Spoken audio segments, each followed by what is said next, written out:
Good morning everyone. Today we're going to be looking at essentially two reviews of two sunray blue dials. So it's a battle of price and a battle of country, if you like, because one's Swiss, one's Japanese, and a battle of movement, and a battle of function as well. So on the left hand side here, oh, I've dropped more.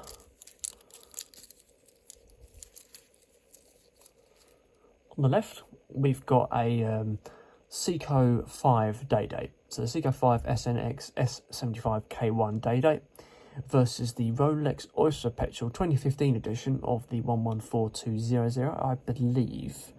I'm not too sure on the exact model of that.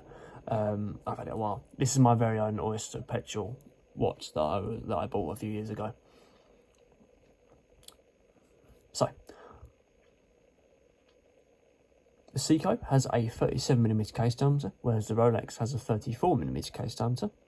In terms of the thickness, the Seiko is 12mm, whereas the Rolex is around just under that, so it's about 11.5mm. There's not noticeable difference.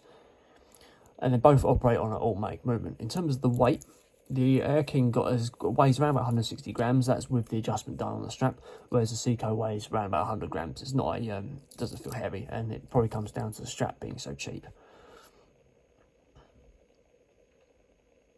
So in terms of the movement, they both operate on an all-make movement. So the Seiko's movement is a 7S26 caliber with a 21,600 vibration quotation with 41 hours of power reserve, whereas the Rolex operates on a caliber 3130 with 31 joules, 28,800 with a 4 Hz frequency. I'm not sure the power reserve though, to be fair, because obviously it goes down after some use.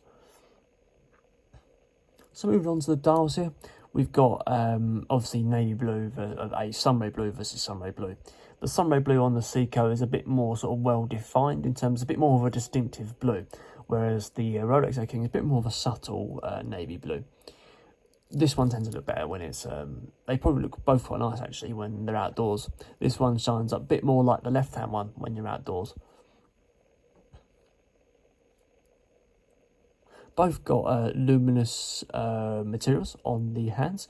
One thing you do get with the Seiko over the Rolex is the fact that you get that day-date function offered.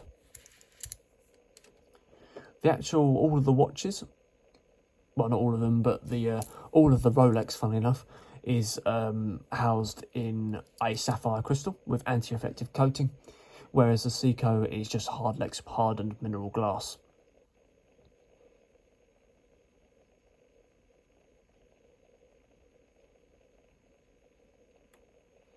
The actual name for those luminous increments on the Rolex are called baton markers, versus the rectangular markers of this one.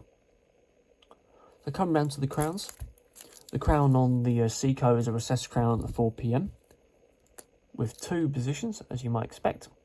Second position's got a nice strong movement to the hands there, as you can see, and a bidirectional dial for the day-date function, offering the Japanese version of the name as well. The Rolex is a screw-down style crown with a single position, with an excellent movement on the. It's an excellent strong feel to it. I've just completely set it at the wrong time.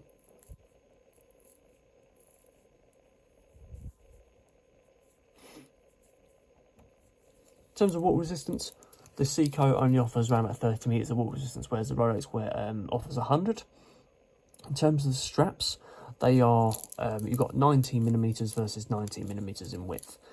The actual strap quality, obviously the Seiko is nowhere near that of the Rolex. They both got a nice brush finish on the actual outside of the strap. You might notice one's a bit more sort of a shiny effect, whereas one's a bit more sort of matte. The Seiko one is not adjustable by any means in terms of screws. I think it is still adjustable, but it's just not adjustable by screws and pins. The Rolex is adjustable by little tiny screws on the side here, as you can see there. Come down to the clasps. The clasp of the Rolex is obviously much better than the clasp of the Seiko, but you should expect that from a £5,000 difference in price. Nice double fold over style strap there. It's very similar with this one as well, but it's got a cheaper interior mechanism. And finally, looking at the back plates, you've got a filled-in back plate for the Rolex and a transparent skeletal view of the movement in the Seiko, which is quite a nice thing to see. Not quick release either the straps really, so you need a little tool to remove those.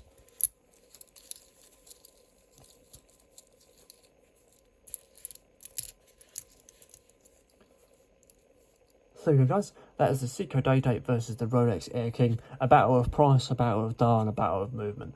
Hope you enjoyed that, and I'll see you on the next video.